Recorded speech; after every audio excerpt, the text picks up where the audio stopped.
ഹര ശിവശങ്കര ഓം കൈലാസവാസ ഓം മമ ഗുരു മഹാദേവ നമസ്തുതേ.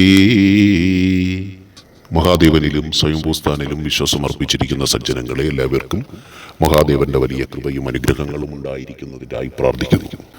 ഇവിടെ ഗുരു പ്രപഞ്ചോൽപത്തി എന്നുള്ളൊരു ഭാഗം 3 പ്രഭാഷണങ്ങളായിട്ട് അവതരിപ്പിക്കുകയുണ്ടായിരുന്നല്ലോ.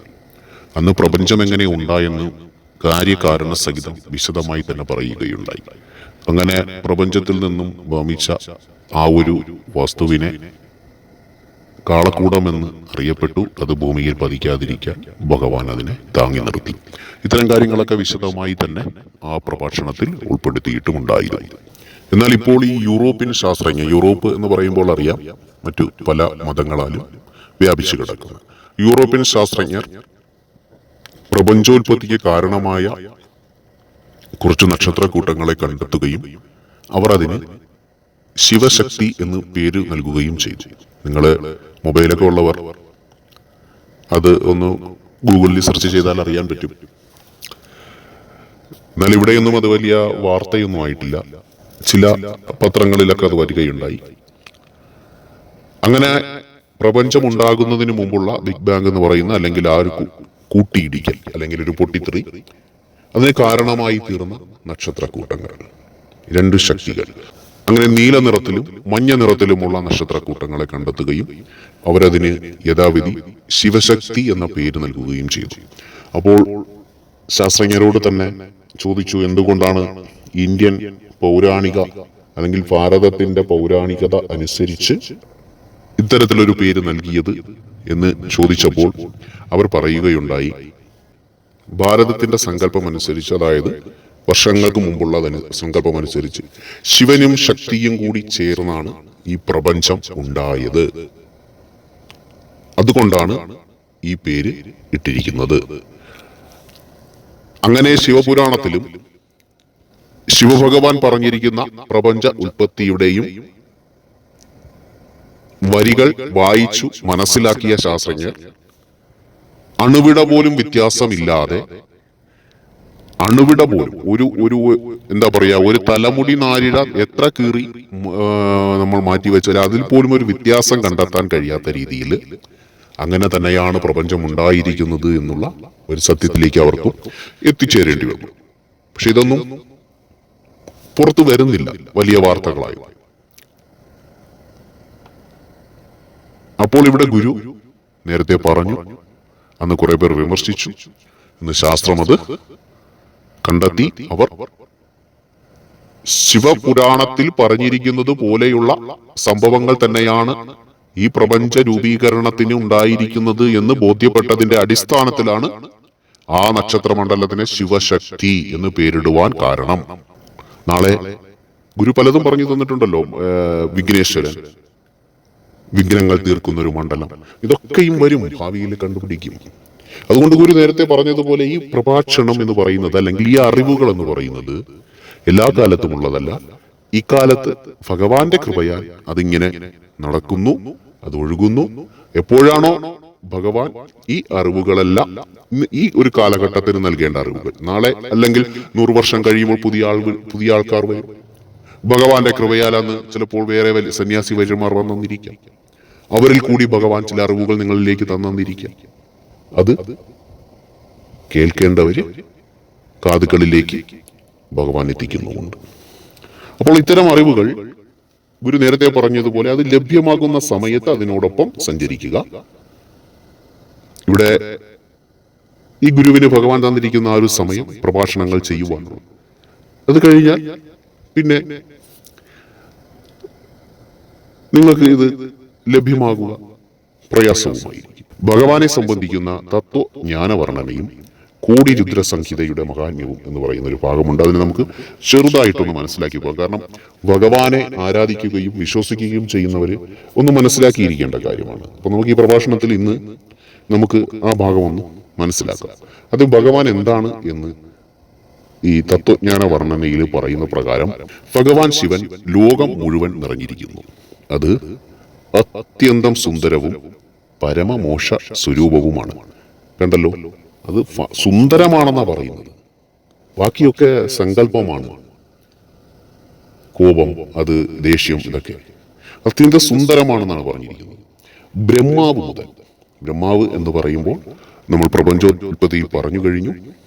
ടോപ്പിൽ ഇവിടെ സ്ഥിതി എന്ന് പറയുന്ന വിഷ്ണുവിന് സൃഷ്ടികളെ കൊടുക്കുന്ന അവസ്ഥ, അതാണ് ബ്രഹ്മാവെന്ന് നമ്മൾ ശാസ്ത്രീയമായി തന്നെ നിങ്ങൾക്ക് പറഞ്ഞു തരികയുണ്ടായി.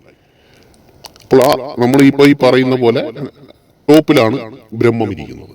അപ്പോൾ അവിടെ മുതൽ, അതായത് നമ്മൾ പറയുന്ന ഏറ്റവും മുകളിൽ മുതൽ, അതുകൊണ്ടാണ് ബ്രഹ്മാവ് മുതൽ എന്ന് പറയാൻ കാര്യം അതാണ്. അപ്പോൾ ആ സ്ഥിതിക്ക് പരിപാലിക്കുന്നതിന് വേണ്ടി സൃഷ്ടികളെ നൽകുന്ന ഏറ്റവും മുകളിൽ ഇരിക്കുന്ന ഒരു ഊർജം, അതുമുതൽ തൃണം വരെ. തൃണം എന്ന് പറഞ്ഞു കഴിഞ്ഞാൽ പുല്ല്. പുല്ലെവിടെയാണ് നിൽക്കുന്നത്? നമ്മളെ ഭൂമിയിലെ ഏറ്റവും പതിഞ്ഞു നിൽക്കുന്നതാണ് പുല്ല് എന്ന് പറയുന്നത്. അപ്പോൾ ഏറ്റവും മുകളിൽ മുതൽ ഏറ്റവും താഴെ വരെ എന്നാണ് ആ പറഞ്ഞതിന്റെ അർത്ഥം. കാണുന്ന സകലതും ശിവമയമാണ്. മനസ്സിലായല്ലോ? ഇതിൽ കൂടുതൽ എങ്ങനെയാ ഭഗവാനെ നിങ്ങളിലേക്ക് എത്തിച്ചു തരേണ്ടത്? ലോകം മുഴുവൻ നിറഞ്ഞിരിക്കുന്നു, അത് അത്യന്തം സുന്ദരമാണ്. ഏറ്റവും മുകളിൽ മുതൽ ഇനി താഴെ വരെയുള്ള സകലതിൽ അത് എന്താണ്? ശിവമയമാണ്. ശിവമയമല്ലാതെ യാതൊന്നുമില്ല. നമ്മൾ മറ്റൊരു ആരാധനാ ആലയങ്ങളിൽ പോയാൽ, എവിടെ പോയാലും അതാ പറഞ്ഞ, അപ്പൊ സകലതിലും അതാണ്. എന്നിലും നിന്നിലും എല്ലാത്തിലും ശിവമയമാണ്. മഹാദേവന് ഇച്ഛയുണ്ടാകുമ്പോൾ, അതായത് മഹാദേവന് തോന്നുമ്പോൾ എന്ത് ചെയ്യും? ഈ ലോകത്തെ സൃഷ്ടിക്കും. മഹാദേവന് തോന്നുക എന്ന് പറയുമ്പോൾ നേരത്തെ നമ്മൾ ആ നക്ഷത്രങ്ങളുടേത് പറഞ്ഞതുപോലെ വീണ്ടും ഇത് പ്രപഞ്ചം ഒരു പൊട്ടിത്തെറിയിൽ കൂടിയോ ഒക്കെയോ നശിക്കാം, ഉണ്ടാകാം. അങ്ങനെ ഭഗവാൻ അത് സൃഷ്ടിക്കുന്നു. അദ്ദേഹം എല്ലാം അറിയുന്നു, പക്ഷേ അദ്ദേഹത്തെ ആരും അറിയുന്നില്ല. സകല പേരുടെ മനസ്സിലിരിപ്പും സകല പേരുടെ മനസ്സും സകല പേരുടെയും എല്ലാം, സകല ജീവജാലങ്ങളെ കുറിച്ചും എല്ലാം, ഈ ഭൂമിയെ മാത്രമല്ല ഈ പ്രപഞ്ചത്തെ അനേകം കോടി നക്ഷത്രങ്ങൾ, ഗ്രഹങ്ങൾ, ഈ പറയുന്ന പോലുള്ള സൂര്യൻ, എല്ലാം സകലതും ഭഗവാൻ അറിയുന്നു. പക്ഷെ ഭഗവാനെ ആരെങ്കിലും അറിയുന്നുണ്ടോ? ഇല്ല. ഭഗവാനെ ആരും അറിയുന്നില്ല. അതിനിപ്പോ എന്നാ ഒരു വഴി? ഭഗവാനെ അറിയണമല്ലോ. ശിവൻ ഈ ലോകത്തെ സൃഷ്ടിച്ചു, എന്നിട്ട് സ്വയം അതിന്റെ ഉള്ളിൽ കടന്നിട്ടു ഇതിൽ നിന്നും അകന്നിരിക്കുന്നു. അതായത് ഭഗവാൻ തന്നെയാണ് ഈ ലോകത്തെ സൃഷ്ടിച്ചിട്ട് എന്ത് ചെയ്തു? അതിന്റെ ഉള്ളിലേക്ക് ഇറങ്ങി വന്നു. ഇപ്പൊ മനസ്സിലായല്ലോ? ഇപ്പൊ ഈ നമ്മൾ കൈലാസത്തിൽ ഇരിക്കുന്ന ഭഗവാൻ ആരാണ് എന്ന് മനസ്സിലായല്ലോ? ഭഗവാൻ ശിവൻ എന്ന് നമ്മൾ കാണുന്ന ഗംഗാധരൻ, ജടാധരൻ, സർപ്പം ധരിച്ചു നിൽക്കുന്ന, തൃശൂലം ധരിച്ചു നിൽക്കുന്ന, പുലിത്തോൽ അണിഞ്ഞു നിൽക്കുന്ന, പാർവതി സമേതനായി നിൽക്കുന്ന ദേവൻ ഈ ലോകത്തെ സൃഷ്ടിച്ചതിന് മുമ്പ് എന്തായിരുന്നു എന്ന് പ്രപഞ്ചോത്പത്തിയിൽ പറഞ്ഞിട്ടുണ്ട്. ഒരു ജ്യോതിർലിംഗമായിരുന്നു, ജ്യോതി സ്വരൂപമായിരുന്നു. ആ ശക്തി എന്തു ചെയ്തു? ഈ പ്രപഞ്ചത്തെ സൃഷ്ടിച്ചതിന് ശേഷം നമ്മുടെ ഈ ലോകത്തെയും സൃഷ്ടിച്ചിട്ട് അതിലേക്ക് ഇറങ്ങി വന്നു. ആ ഇറങ്ങി വന്ന ഭഗവാന്റെ രൂപമാണ് നമ്മൾ നേരത്തെ പറഞ്ഞ പോലെ ഫോട്ടോയിലൊക്കെ കാണുന്ന ശിവകുടുംബം, ശിവഭഗവാൻ. ഇത് മനസ്സിലാക്കി പോകണം മക്കളെ. അങ്ങനെ ഭഗവാൻ സ്വയം അതിന്റെ ഉള്ളിൽ വന്നിട്ടും ഇതിൽ നിന്ന് അകന്നിരിക്കുന്നു. ഭഗവാൻ ഇവിടെ ഉണ്ട്, ഈ ലോകത്ത് മുഴുവൻ ഭഗവാൻ വ്യാപിച്ചു നിൽപ്പുണ്ട്. എന്നാലും അകന്നിരിക്കുന്നു. എന്തുകൊണ്ട് അകന്നിരിക്കുന്നു? ആരിൽ നിന്ന് അകന്നിരിക്കുന്നു?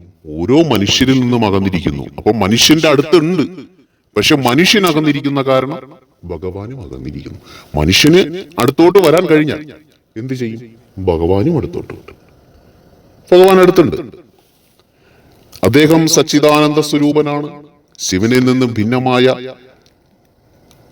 ഒരു വസ്തുവിനും ഈ ലോകത്ത് നിലനിൽപ്പില്ല. ജീവൻ എന്ന് പറയുന്നത്, നമ്മുടെ ജീവൻ എന്ന് പറയുന്നത് തന്നെ പരമാത്മാവായ ശിവന്റെ തന്നെ അംശമാണ്. അപ്പോ പരമാത്മാവ്, അല്ലെങ്കിൽ ചില പറയുന്ന പരിശുദ്ധാത്മാവ് എന്നൊക്കെ നമ്മൾ കേട്ടിട്ടില്ലേ? ആ പരമാത്മാവായ ശിവന്റെ അംശമാണ് ജീവൻ എന്ന് പറയുന്നത്. അപ്പോൾ പരമാത്മാവ് എന്ന് പറയുന്നത് പിതാവാണ്, ജീവൻ എന്ന് പറയുന്നത് പുത്രനുമാണ്. ഇപ്പോൾ മറ്റു പലരും പഠിപ്പിക്കുന്നതും ഇതും തമ്മിൽ വ്യത്യാസം വരുന്നുണ്ടോ? അതുകൊണ്ടല്ലേ ഗുരു നേരത്തെ പറഞ്ഞ എല്ലാം ഒന്നാണെന്നുള്ളത്. ജീവൻ ഗുരു പറഞ്ഞിട്ടുണ്ട്, യേശുക്രിസ്തു എന്ന് പറയുന്നത് ഗുരുവിന്റെയും ഗുരുവാണ്. ഗുരുവിന് ഗുരുസ്ഥാനത്തിൽ കാണുന്ന ആളാണ് വിവേകാനന്ദ സ്വാമിയെ പോലെയൊക്കെ. ജീവന്റെ അപ്പം എന്ന് പറയാറുണ്ട്, പുത്രൻ ജീവനാകുന്നു എന്ന് പറയുന്നുണ്ട്, ഇല്ലേ? അപ്പോൾ ഇവിടെ ഭഗവാനും പറയുന്നു, ജീവൻ എന്ന് പറയുന്നത് പരമാത്മാവായ ശിവന്റെ അംശമാണ്. പരമാത്മാവായ ശിവൻ എന്ന് പറയുന്നത് ആരാണ്? പിതാവാണ്. അപ്പോൾ പരിശുദ്ധാത്മാവും പരമാത്മാവും ആരാണ്? ശിവനാണ്. അപ്പോൾ ആ പരമാത്മാവിൽ നിന്നുള്ള അംശമാണ് നമ്മുടെ ഉള്ളിലിരിക്കുന്ന ജീവനെങ്കിൽ ആ ജീവൻ ആരാണ്? പിതാവുമായി പുത്രനുമായി. ആ പരമാത്മാവ് തന്നെയാണ് പരിശുദ്ധമായ ആത്മാവായി നിൽക്കുന്നത്. എന്നാൽ അജ്ഞാനത്താൽ അവശരായി, അതായത് അറിവില്ലാതെ അവിടെയും ഇവിടെയും ഒക്കെയും ഓടി നടന്ന് എന്ത് ചെയ്യുന്നു? ശിവനിൽ നിന്നും ഭിന്നമായി ഇവരൊക്കെ മാറി നിൽക്കുകയാണ്. ഇവർ അജ്ഞാനത്താലാണ്, ഈ മായയിൽ ഇങ്ങനെ നിൽക്കുകയാണ്. അവിടെ ഇവിടെ മറ്റിടത്ത് മറിച്ചെടുത്ത് ഇങ്ങനെയൊക്കെ പറഞ്ഞിട്ട് അജ്ഞാനത്തിൽ ഇവർ അവശരാണ്. അതായത് അവർക്ക് ജ്ഞാനത്തിന്റെ ഊർജമില്ല എന്നാണ് ആ പറഞ്ഞതിന്റെ അർത്ഥം. അങ്ങനെ അജ്ഞാനത്താൽ അവശരായി അവർ ഇതിൽ നിന്നൊക്കെ ഭിന്നമായി കുറെ പേർ മാറി നിൽക്കുന്നു. ശിവൻ സർവ്വവ്യാപിയാണ്. അദ്ദേഹം ജഡവും ചേതനയുമാണ്. ശിവഭഗവാൻ സകല വ്യാപിയാണ്. അദ്ദേഹം ജഡവും എന്ന് പറഞ്ഞാൽ ചലനമില്ലാത്തത്, ചലനമില്ലാത്തതും ചേതന എന്ന് പറഞ്ഞാൽ എന്താ? ചലിക്കുന്നത്. അപ്പോൾ എല്ലാത്തിലുമുണ്ട്, ചലിക്കുന്നതിലും ചലിക്കാത്തതിലും ഭഗവാൻ ഉണ്ട്, സർവ്വവ്യാപിയാണ്. സകലരുടെയും ഈശ്വരനായിട്ടും സ്വയം സകലർക്കും മംഗളം ചെയ്യുന്നു. മനസ്സിലായോ? സകലരുടെയും ഈശ്വരനാണ് ഭഗവാൻ. എന്നാൽ ചിലർ അത് അറിയുന്നില്ല. ചിലർ അറിയാതെ എന്ത് ചെയ്യുന്നു? അങ്ങ് നടക്കുന്നു, ഭഗവാനെ അറിയാതെ നടക്കുന്നു. എന്നാൽ ചിലർ അറിയുന്നു.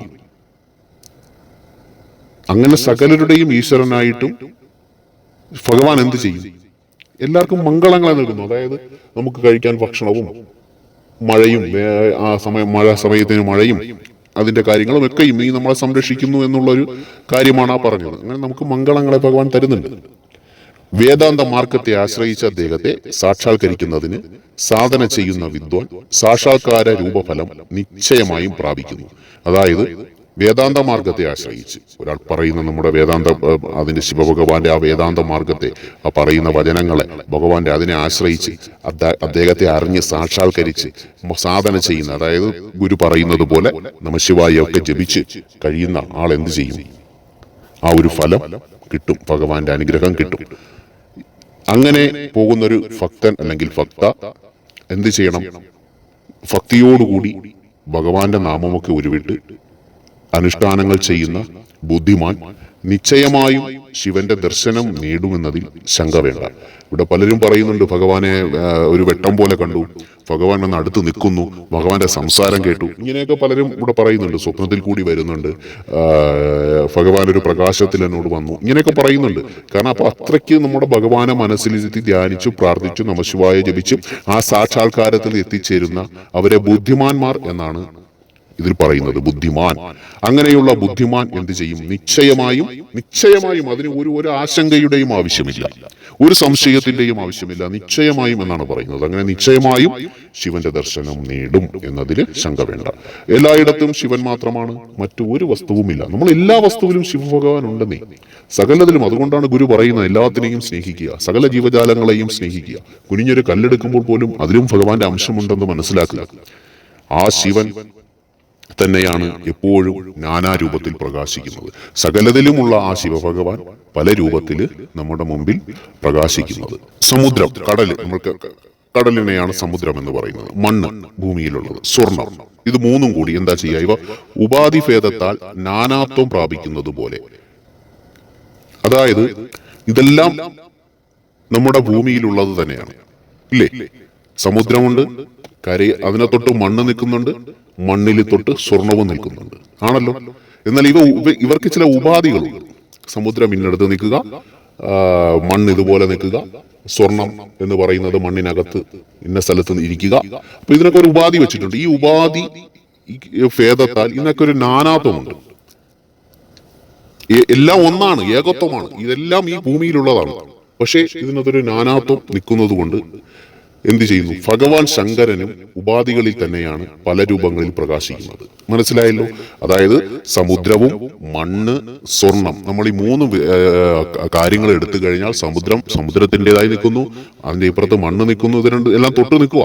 മണ്ണില് സ്വർണവുമുണ്ട്. അപ്പോൾ സ്വർണവും മണ്ണും സമുദ്രവും എല്ലാം ഇങ്ങനെ പരസ്പരം ബന്ധിച്ച് നിൽക്കുന്നു എങ്കിൽ കൂടി അതിലൊരു നാനാത്വം, ഒരു വൈവിധ്യത, അല്ലെങ്കിൽ ദ്വൈതഭാവം അതൊക്കെ ഇങ്ങനെ കാണുന്നുണ്ടെങ്കിൽ കൂടി ഇതെല്ലാം ഒന്നാണ്, ഒന്നിൽ തന്നെയാണ് നിൽക്കുന്നത് എന്നതുപോലെ ഭഗവാനും പല രൂപത്തിലും പല ഇതിലും നിൽക്കുന്നുണ്ട്. അതായത് ചില സ്ഥലങ്ങളിൽ ഭഗവാൻ സമുദ്രം, ചില സ്ഥലങ്ങളിൽ മണ്ണ്, ചില സ്ഥലങ്ങളിൽ സ്വർണം എന്നതുപോലെ. പക്ഷെ ഇതെല്ലാം പരസ്പരം ബന്ധപ്പെട്ട് നിൽക്കുന്നു എന്നതുപോലെ തന്നെയാണ് മറ്റു പല ആചാരങ്ങളും മറ്റു പല വിശ്വാസങ്ങളും. അതാണ് ഇവിടെ പറയുന്നത്. ഇതെല്ലാം ഭഗവാനും ഇതുപോലുള്ള ചില ഉപാധികളുടെ കാരണങ്ങളാൽ എന്ത് ചെയ്യും? പല രൂപങ്ങളിൽ നമ്മുടെ മുന്നിൽ പ്രകാശിക്കുന്നു, പല രൂപങ്ങളിൽ നമ്മൾ കാണുന്നു. കാര്യത്തിലും കാരണത്തിലും യഥാർത്ഥത്തിൽ വ്യത്യാസമില്ല. കാര്യം, കാരണം. ഒരു കാര്യം എന്ന് പറയുമ്പോൾ അതുണ്ടാകുന്നതിനൊരു കാരണമുണ്ട്. അപ്പൊ ഇതിന് ഒരു വ്യത്യാസവുമില്ല. അതിനൊരു ഉദാഹരണമായി പറയാം. ആകാശം സർവത്ര വ്യാപിച്ചിട്ടും സ്പർശനം മുതലായ ബന്ധങ്ങളിൽ വരുന്നില്ല. നോക്കൂ, ഒരു പൂവ്, ഒരു കായ, ഒരു മരം, തൊട്ടടുത്ത് നിൽക്കുന്ന ഒരു മനുഷ്യൻ, അല്ലെങ്കിൽ ഇത്തരം കാര്യങ്ങളൊക്കെയും വെള്ളം, ഇതിലൊക്കെ നമുക്ക് സ്പർശിക്കാം. പക്ഷെ ആകാശം നമുക്ക് കാണാൻ പറ്റുന്നുണ്ട്, സർവത്ര വ്യാപിച്ചു നിൽക്കുന്നുണ്ട്, എല്ലായിടത്തും വ്യാപിച്ചു നിൽക്കുന്നുണ്ട്. പക്ഷെ നമുക്ക് ആകാശത്തെ തൊടാൻ കഴിയുമോ?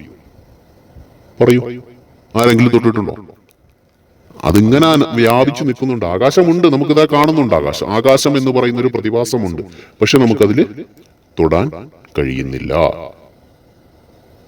അങ്ങനെ സ്പർശനം എന്ന് പറയുന്ന ഒരു ബന്ധം അതിലേക്ക് വരുന്നില്ല. അതുപോലെ വ്യാപകയുക്തനാവുകയാൽ, എല്ലായിടത്തും വ്യാപിച്ചു നിൽക്കുകയാകയാൽ ശിവഭഗവാന്റെ അംശം ജീവൻ എന്ന് പറയപ്പെടുന്നു. മനസ്സിലായല്ലോ? എല്ലായിടത്തും വ്യാപിച്ചു നിൽക്കുന്നുണ്ട്, നമുക്ക് തൊടാൻ കഴിയില്ല. അപ്പൊ സകല പേരുടെയും ഉള്ളിലിരിക്കുന്ന ജീവൻ എന്ന് പറയുന്നത് ഭഗവാന്റെ പുത്രനാണ്. അപ്പോൾ നമ്മുടെ ഉള്ളിലും എന്റെ ഉള്ളിലും ഇത് കേൾക്കുന്ന നിങ്ങളുടെ ഉള്ളിലും ഒക്കെയും ഇരിക്കുന്ന ജീവൻ എന്ന് പറയുന്നത് ഭഗവാന്റെ അംശമാണ്. നമ്മളൊക്കെ ഭഗവാന്റെ മക്കളാണ്. ഭഗവാനെ നമ്മൾ കൂടുതൽ അറിയുന്നതിന് വേണ്ടിയിട്ടുള്ള ഒരു വഴിയും പറയുന്നുണ്ട്. ആദ്യം സദ്ഗുരുവിനെ പ്രാപിച്ച് ഭക്തിഭാവത്തോടുകൂടി ശിവബുദ്ധിയോടെ അദ്ദേഹത്തെ സ്മരിക്കുകയും അദ്ദേഹത്തെ സേവിക്കുകയും ചെയ്യണം. അത് പറയുന്നതിനൊരു കാര്യമുണ്ട്. സദ്ഗുരുവിനെ, ഒരു ഗുരുവിനെ കണ്ടെത്തി, അല്ലെങ്കിൽ ഒരു ഗുരു വേണം. നമുക്ക് എന്ത് കാര്യവും അറിയുന്നതിനൊരു ഗുരു വേണ്ടേ? എല്ലാവർക്കും അറിവോടുകൂടിയാണോ വരുന്നത്? അല്ല. അപ്പോൾ ഭഗവാൻ ചിലർക്ക് അറിവ് കൊടുക്കുന്നു, ആ അറിവ് ഉള്ളത് എന്ത് ചെയ്യുന്നു?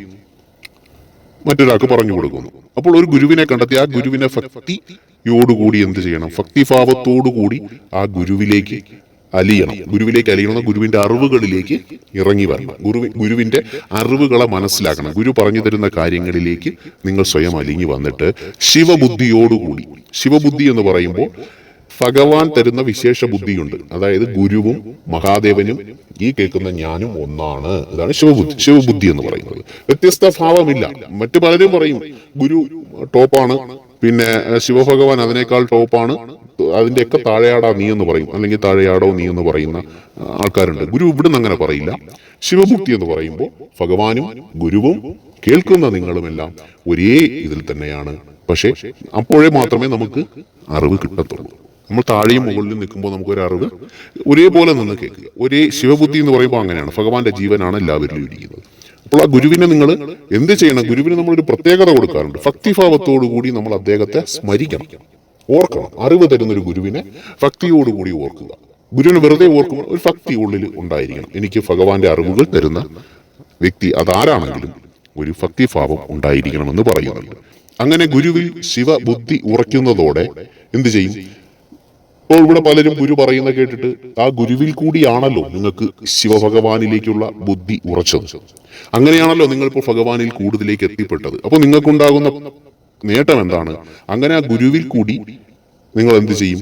ശിവബുദ്ധി ഉറയ്ക്കുന്നതോടെ പാപം മുതലായ സകല മലങ്ങളും, മലം എന്നാണ് പറയുന്നത് പാപത്തിനെ, പാപം മുതലായ സകല മലങ്ങളും, അതായത് നിങ്ങൾ ഇതുവരെ സംസാരിച്ചതിന്റെ ദോഷം, പ്രവർത്തിച്ചതിന്റെ ദോഷം, മറ്റുള്ളവർ നിങ്ങളെ ശപിച്ചതിന്റെ ദോഷം, അല്ലെങ്കിൽ നിങ്ങൾ ചെയ്ത പ്രവൃത്തികളിൽ ഉണ്ടായ ദോഷം, നിങ്ങൾ ഇനിയും അങ്ങോട്ട് ചെയ്യുന്ന കർമ്മഫലങ്ങളിൽ നിന്ന് നിങ്ങൾക്ക് വന്നു ചേരുന്ന പാപങ്ങൾ, ഇതിനെല്ലാം മലങ്ങളായിട്ടാണ് പറയുന്നത്. ഈ സകല മലങ്ങളും ശരീരത്തിൽ നിന്ന് വെളിയിൽ പോകും. കാരണം നിങ്ങളുടെ ആത്മാവിലോ നിങ്ങളുടെ ഇതിലോ അല്ല പാപം ഇരിക്കുന്നത്, നിങ്ങളുടെ ശരീരത്തിനെയാണ് പാപം ബാധിച്ചിരിക്കുന്നത്. അതാണ് ഇവിടെ ഭഗവാൻ പറയുന്നത്. ഈ ഒരു പ്രവർത്തനങ്ങളിൽ കൂടി ആത്മാവിൽ പാപമുണ്ട്.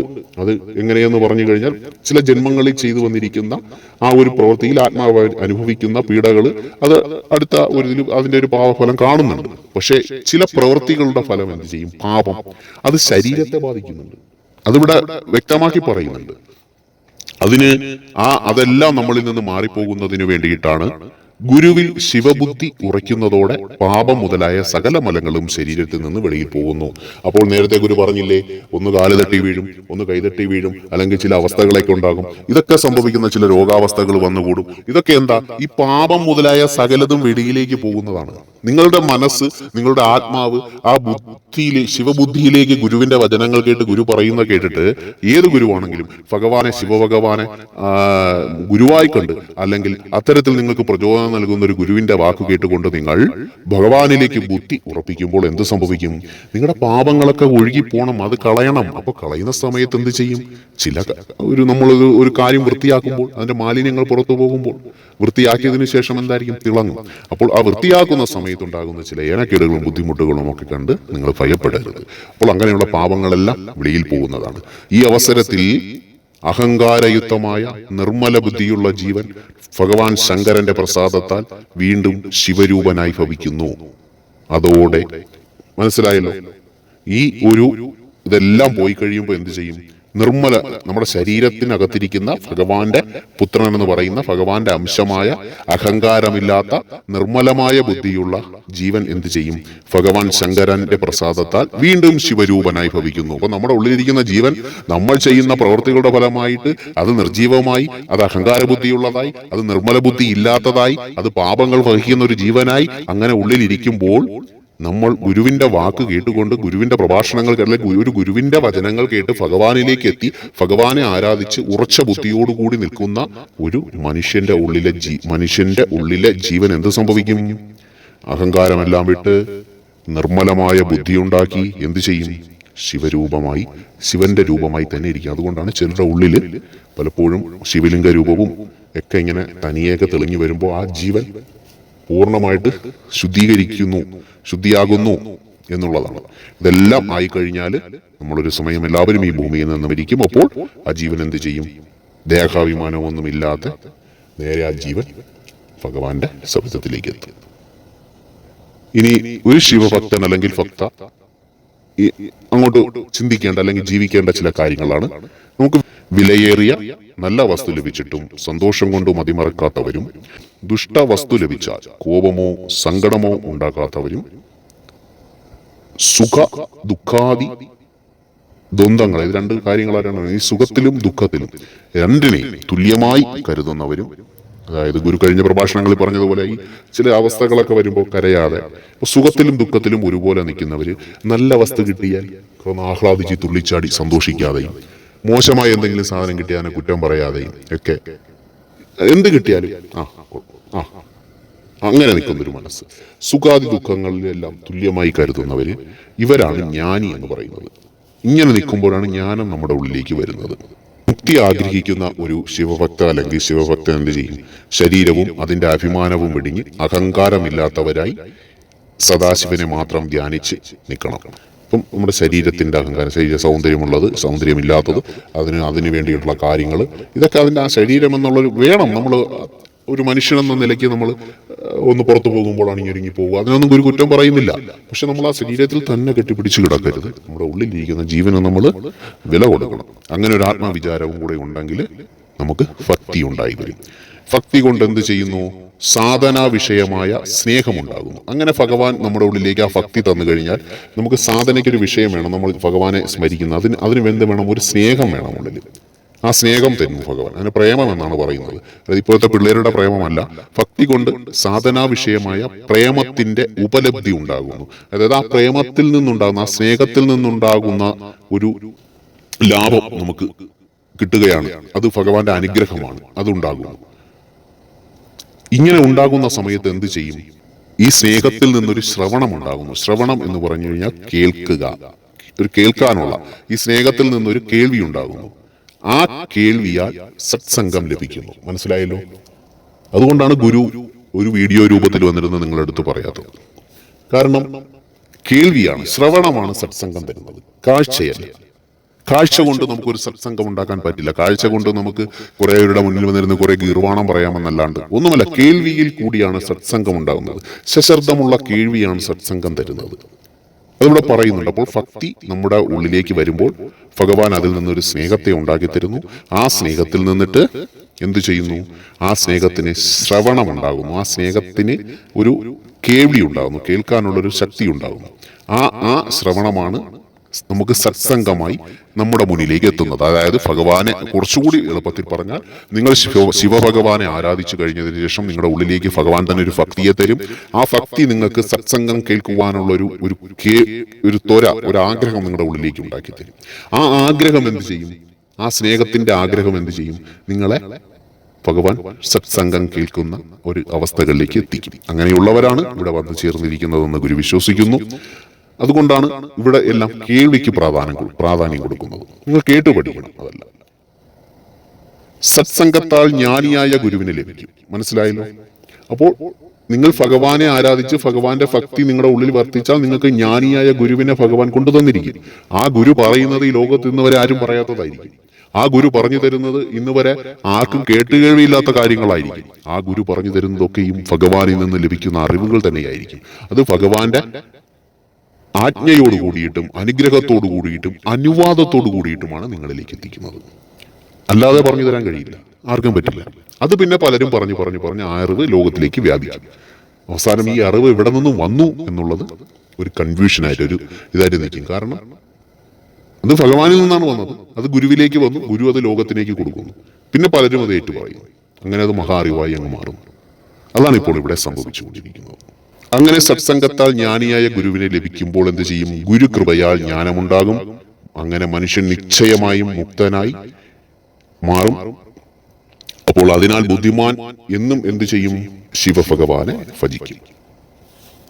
പിന്നെ ഒരു കാര്യം കൂടെ പറയുന്നുണ്ട് മക്കളെ, നിങ്ങള് ഭഗവാന്റെ കാര്യങ്ങൾ പറയുവാൻ വേണ്ടിയിട്ട് പലരോടും ശ്രമിക്കുന്നുണ്ടെന്ന് ഗുരുവിനറിയാം. അതും ഇവിടെ ഭഗവാൻ നമുക്ക് പറഞ്ഞു തരുന്നു. നാസ്തികനും, അതായത് യുക്തിവാദി, ദൈവത്തിൽ വിശ്വാസമില്ലാത്തവനും ശ്രദ്ധയില്ലാത്തവനും, ഒരു കാര്യത്തിനും സ്വന്തം കാര്യത്തോടു പോലും ശ്രദ്ധയില്ലാത്തവനും, ഷടനും, അതായത് എന്തെങ്കിലും കേട്ടാൽ പെട്ടെന്ന് അവന്റെ ജീവിതത്തെ കുറിച്ച് അറിയുന്നില്ല, അങ്ങനെയുള്ളവരും, ഭഗവാൻ ശിവനിൽ ഭക്തിയില്ലാത്തവരും, അതായത് ഭഗവാൻ ശിവനെ അറിയാൻ ശ്രമിക്കുന്നില്ല, ഭക്തിയില്ല, ഒന്നും, അത് നമ്മൾ എത്ര പറഞ്ഞു കൊടുത്തിട്ടും ഇല്ല, ഒരു താല്പര്യമില്ല, അങ്ങനെ നടക്കുന്നവരുണ്ടല്ലോ. അവർക്കും ഈ കാര്യങ്ങൾ കേൾക്കാൻ താല്പര്യമില്ലാത്തവരും ഒന്ന് നിർബന്ധിച്ച് പിടിച്ചിരുത്തി കേൾക്ക്, ഇത് കേട്ടു പഠിക്ക്, കാരണം ഇത് കേൾക്കണം, അങ്ങനെ നിർബന്ധിച്ച്, അതായത് താല്പര്യമില്ലാത്തവരും ആയ വ്യക്തിയോട് ശിവ തത്വജ്ഞാനം ഉപദേശിക്കുന്നത്. ഭഗവാനെ കുറിച്ച് ഒന്നും വേണ്ട. അതുകൊണ്ടാണ് ഗുരുവിന്റെ പ്രഭാഷണം കേൾക്കാൻ ഗുരു ആരെയും വിളിക്കാത്തത്. ഈ ചാനല് കൂടുതൽ പ്രൊമോട്ട് ചെയ്യാനൊന്നും മഹാദേവ പ്രചാരക സംഘം മെനക്കെടാത്ത എന്തുകൊണ്ടാണ്? ഭഗവാൻ അറിയാം ഇത് ആര് കേൾക്കണമെന്ന്, എവിടെ നിന്ന് കേൾക്കണമെന്ന്, ആരൊക്കെ കേൾക്കണമെന്ന്. അവരിവിടെ കൃത്യമായി വരും, കേൾക്കും. ചിലർ കേട്ടിട്ട് മിണ്ടാതിരിക്കും, ചിലർ അവരുടെ സന്തോഷം പങ്കുവയ്ക്കും, ചിലർ കേട്ടിട്ട് വീണ്ടും വീണ്ടും കേൾക്കും, ചിലർ കേട്ടിട്ട് അങ്ങ് പോകും, ചിലർക്കുള്ളിൽ കിട്ടത്തില്ല, ചിലർക്കുള്ളിൽ കിട്ടും. അത് മനസ്സിലായില്ലേ? അപ്പൊ അത് ഭഗവാൻ അറിയാം ആര് വരണം ആര് വരണ്ട എന്നുള്ളതൊക്കെ. അപ്പൊ അതുകൊണ്ട് നിങ്ങൾ നിർബന്ധിച്ച് ഒരാളെ വിളിച്ചിരുത്തി ഒരു കാര്യമായി ഭഗവാനെ കുറിച്ച് പറയണ്ട. ഭഗവാനെ കുറിച്ച് അറിയണമെന്ന് ചില പറയും, ഭഗവാനെ കുറിച്ച് എനിക്കൊന്ന് അറിയണം. അങ്ങനെയുള്ളവർക്ക് ഭഗവാനെ കുറിച്ച് നിങ്ങളുടെ ഉള്ളിലുള്ള അറിവുകൾ പറഞ്ഞു കൊടുക്കുക. അങ്ങനെയുള്ളവരോട് മാത്രമേ ശിവതത്വജ്ഞാനം ഉപദേശിക്കാവൂ. ശിവജ്ഞാനം ഭഗവാൻ ശങ്കരന് അത്യധികം പ്രിയപ്പെട്ടതാണ്. അതായത് ഭഗവാൻ ഈ ലോകത്ത് ലയിച്ചിരിക്കുന്ന സർവ പ്രപഞ്ചത്തിലും വ്യാപിച്ചിരിക്കുന്ന ശിവജ്ഞാനം എന്ന് പറയുന്നത് അത് ഭഗവാൻ അത്രയും പ്രിയപ്പെട്ടത് കൂടി ആണ്. എന്താണത്? അത് മോക്ഷം നൽകുന്ന ഒന്നാണ്. മോക്ഷം നൽകുന്ന ഒന്നും ശിവഭക്തിയെ വർദ്ധിപ്പിക്കുന്നതും കൂടിയാണ് ഈ ശിവജ്ഞാനം എന്ന് പറയുന്നത്. അപ്പൊ അതുകൊണ്ട് അത് ആവശ്യമുള്ളവർക്ക് മാത്രം കൊടുക്കുക. ആവശ്യമുള്ളവരെത്തും, ആരെയും നിർബന്ധിച്ച് അതിലേക്ക് എത്തിക്കേണ്ട കാര്യമല്ല മറ്റുള്ളവർ ചെയ്യുന്നത് പോലെ.